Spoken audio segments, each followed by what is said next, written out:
зборови на охрабрување. Ја слушате програмата Охрабрувачки зборови од авторот Дарлин Сала. Еве зошто треба да ја ставиш својата доверба во Бог. Бернадет копнееше по дете.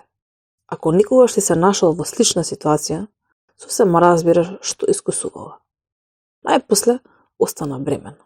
Но за жал, во исто време незиниот сопруг се бореше со нешто што излезе дека е рак во последна фаза. Добриот дел од незината приказна е дека пред да почине незиниот сопруг, таа роди здраво машко бебе. Помина околу 4 години по смртта на мажот и Бернадет одново се омажи.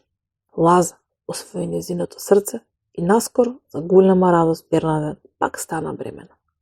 Кога контракциите најпосле почнаа, се прашуваше дали ќе се породи со царски рез како што беше случајот и со првото дете. Уште поголем проблем беше тоа што анализата на крвта покажа дека Бернадет закачила стрептокока од групата Б, а тоа значеше дека биде од критично значење да пие антибиотици 4 часа пред да се породи или животот на бебето ќе биде во опасност. Наеднаш незините контракции зачистија, поеднаш во минута и немаше време да ја однесат во болница. Многу наскоро Лаза помогна да се роди нивното мално момче.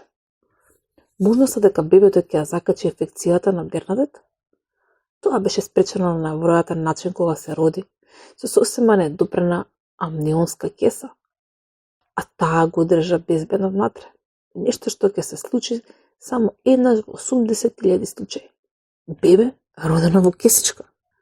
Библијата вели: со сето негово огромно богатство, преку Исус Христос, мојот Бог изобилно ќе задоволи секоја ваша потреба. Филипјаните 4:19. Дали имаш голема потреба? Бог ги знае нашите потреби, дори пред да ги дознаеме ние. И запомни, Бог се уште прави чуда. Ако може да го стори тоа што го стори за Бернадет, и твојата потреба може да ја исполни.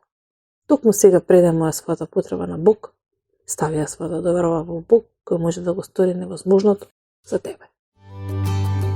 Ја слушнавте програмата Охрабрувачки зборови на македонски јазик од авторот Дарлин Сала.